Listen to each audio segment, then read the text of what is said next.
Good morning बच्चों। आज हम लोग अपनी अभ्यास पुस्तिका का इकाई 5 ऊष्मा एवं ताप चैप्टर हल करते हैं। देखो प्रश्न नंबर 1 है, दिए गए चित्रों को देखकर उनकी प्रकृति के अनुसार ठंडा अथवा गर्म में वर्गीकृत कीजिए। देखिए पहले दिया है सूरज, तो वो गर्म होता है, बर्फ़ ठंडी होती है, चाय गर्म होती है, आइसक्रीम ठंडी होती है। प्रश्न नंबर 2 है, किसी व्यक्ति को बुखार आने पर उसका ताप मापने के लिए किस यंत्र का प्रयोग करते हैं? तो थर्मामीटर का प्रयोग करते हैं, इसे तापमापी भी कहते हैं। प्रश्न नंबर 3 है, चित्र को देखकर डिब्बों में उचित ताप लिखिए। देखिए एक ताप सेल्सियस थर्मामीटर बना हुआ है, इसमें 3 खाने बने। पहला खाना उसके आगे लिखा है, इस ताप पर जल उबलता है, तो ये है 100 डिग्री सेंटीग्रेड। फिर है यह स्वस्थ मनुष्य के शरीर का ताप है, तो 37 डिग्री सेंटीग्रेड। और इस ताप पर पानी जमता है, इसका मतलब 0 डिग्री सेंटीग्रेड। फिर प्रश्न नंबर 4 है, मीरा ने चाय बनाने के लिए पतीला गैस पर रखा। उसने कुछ समय बाद पतीले का हैंडल पकड़ा तो वह गर्म लगा, जबकि वह आग के ऊपर नहीं था।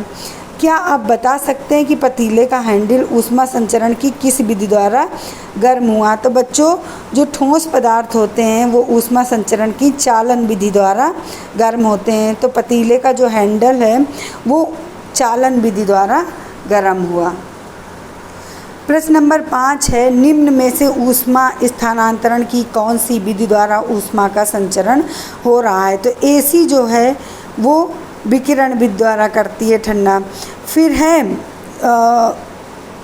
पानी का उबलना, ये संवहन विधि। द्रवों में ऊष्मा का संचरण संवहन विधि द्वारा होता है। फिर आग के पास गर्माहट का अनुभव होना, ये विकिरण विधि है। कपड़ों में इस्त्री करना चालन विधि है।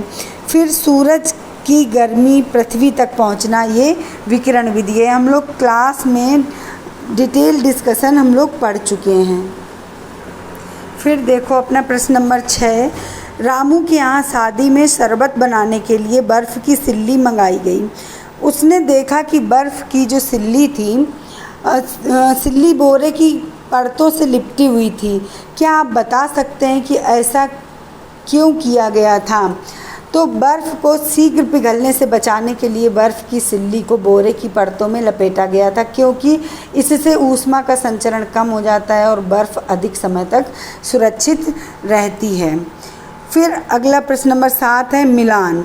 तो मिलान करने के लिए देखो दिया गया है, बीच में कॉलम दिया है ऊष्मा के सुचालक, ऊष्मा के कुचालक। तो पहला दिया है लोहे की छड़, तो धातुएं ऊष्मा की सुचालक होती हैं, तो कहाँ लोहे की छड़ सुचालक होगी, ऊन कुचालक होगी, गिलास काय का है, कांच का कुचालक होगा।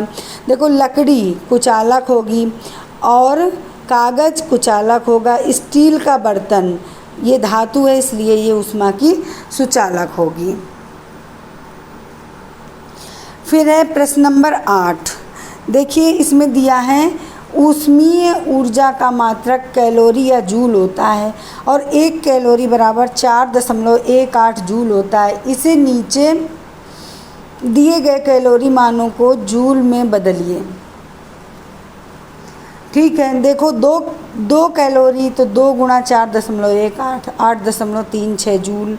ये 1 कैलोरी का मान दिया है, सब सारे वैल्यूज़ में इसका गुणा कर दो। 10 गुणा 4.18 तो 41.8 जूल। फिर 5 गुणा 4.18 20.9 जूल। फिर 8 गुणा 4.18 तो 33.44 जूल। देखो प्रश्न नंबर 9, दिए गए शब्दों से सही शब्द छांटकर रिक्त स्थानों में भरिए। दिया है 0 डिग्री सेंटीग्रेड, अधो बिंदु 1 डिग्री सेंटीग्रेड और 100, फिर 100 डिग्री सेंटीग्रेड, फिर ऊर्ध्व बिंदु। देखिए प्रयोगशाला में तापमापी पैमाना बनाने के लिए तापमापी की नली को बर्फ़ के टुकड़ों में रखते हैं। ठंडा होने पर पारा जहाँ ठहरता है उस बिंदु पर 0 डिग्री सेंटीग्रेड अंकित करते हैं, जिसे अधो बिंदु कहते हैं। इसके पश्चात नली को उबलते जल में रखते हैं, उस बिंदु पर 100 डिग्री सेंटीग्रेड अंकित करते हैं। इस बिंदु को ऊर्ध्व बिंदु कहते हैं। इन दोनों बिंदुओं के बीच की लंबाई को 100 बराबर खानों में बांट लेते हैं।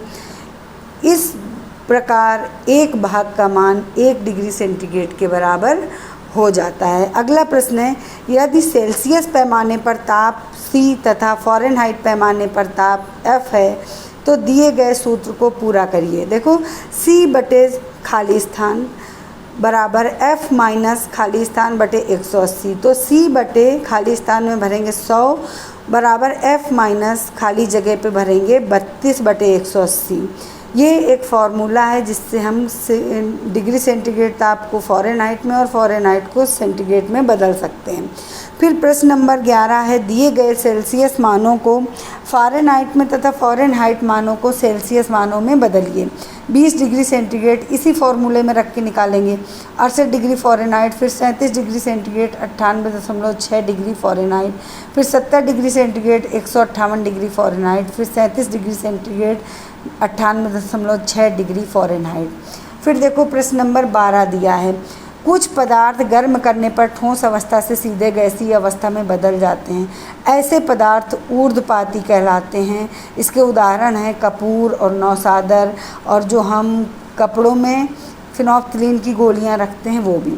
फिर प्रश्न नंबर 13 है, दो फंसे हुए गिलासों को निकालने के लिए उनको गर्म करते हैं जिससे वह आसानी से निकल जाते हैं। क्या आप बता सकते हैं कि यह किस प्रक्रिया के कारण होता है?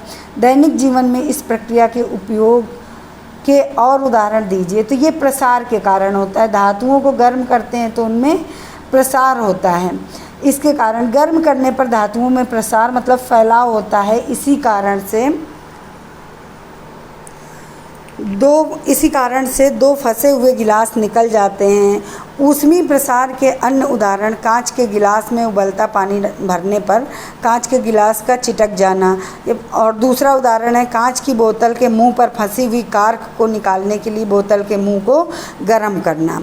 फिर दिया गया है 1 ग्राम जल का ताप 1 डिग्री सेल्सियस बढ़ाने के लिए आवश्यक ऊष्मा की मात्रा को 1 कैलोरी कहते हैं। 1 कैलोरी भरा जाएगा। फिर प्रश्न नंबर 15 है, निम्नलिखित में से कौन सी ऊर्जा गर्म जगह से ठंडी जगह तक स्थानांतरित होती है? तो ऊष्मीय ऊर्जा स्थानांतरित होती है।